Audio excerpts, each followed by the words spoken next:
গত রাতে ময়ূরন বিবির অনেক জ্বর এসেছিল। জ্বরে গা রীতিমতো পুড়ে যাচ্ছিল। মনে হচ্ছিল আজই বোধহয় তার শেষ দিন। কিন্তু শেষ রাতের দিকে জ্বরটা নেমে গেল। ভোরবেলা বেশ ফুরফুরে লাগছে মন মেজাজ।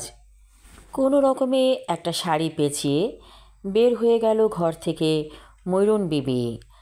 তার উঠোনে কলাবতী গাছ আছে। সেই গাছের দিকে তাকিয়ে ময়ূরন বিবি একটু নাক কুঁচকালো। বলল, এত সুন্দর ফুল কিন্তু গন্ধ নাই, কি আশ্চর্য! আল্লাহর দুনিয়ায় কত কিছু যে আছে। ময়ূরন বিবি হেঁটে যাচ্ছে কবরস্থানের দিকে, যেখানে পারিবারিক কবর। এখানে শুয়ে আছে তার স্বজনেরা। অবশ্য কবরের খুব কাছাকাছি যাওয়া নিষেধ, তাই দূর থেকে দেখছে সে। তারপর সে আরও দূরে হাঁটতে লাগলো। হেঁটে হেঁটে চলে এলো সরিষা ক্ষেতের কাছে। ময়ূরন বিবি মনে মনে বলল, যে যাই কোক, আজকে আমি ঘুরা বেড়ামো। বাসায় ফুলজান বিবিকে বলে এসেছে যা যা করার দরকার, অর্থাৎ সকালের জোগাড়যন্ত্র যেন সে করে।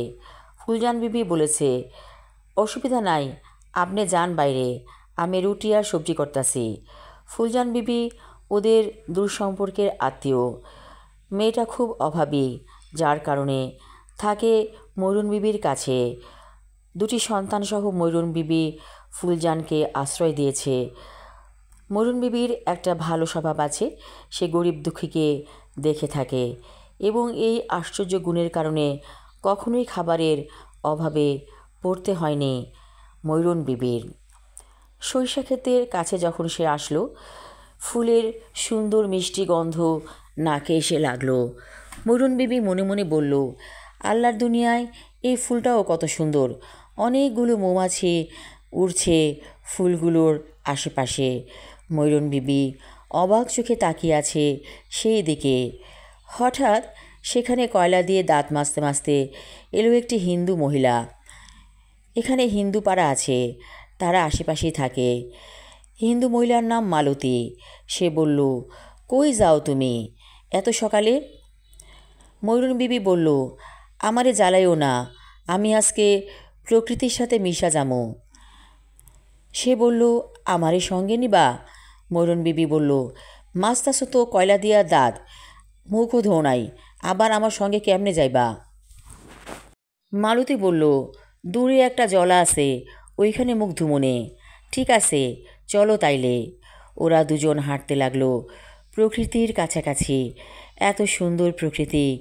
ময়ূরন বিবি বলল, মরতে ইচ্ছা করে না, মনে হয় সারা জীবন যদি বাইচা থাকতাম। মালতী বলল, এইটা কি আর সম্ভব, মরতে তো হইবই। ওরা হেঁটে হেঁটে দূরে চলে এলো, অনেক দূরে।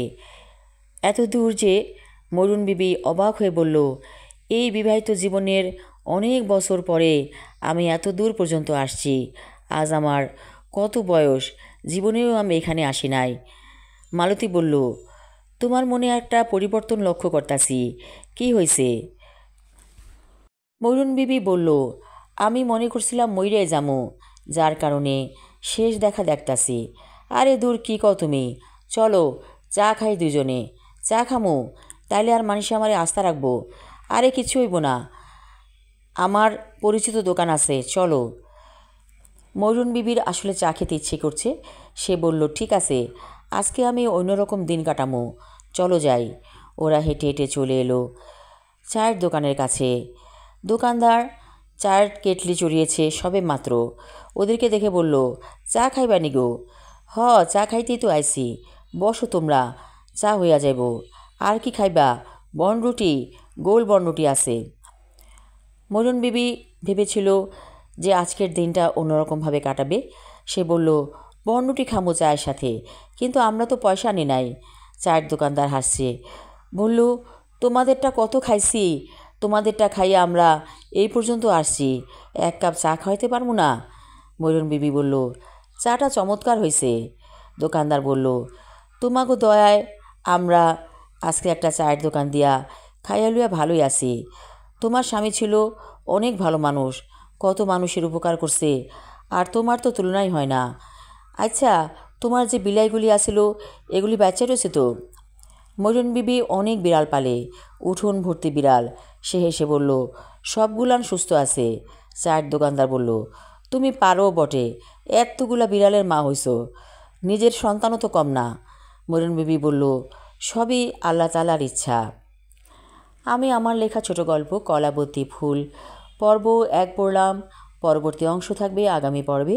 ধন্যবাদ।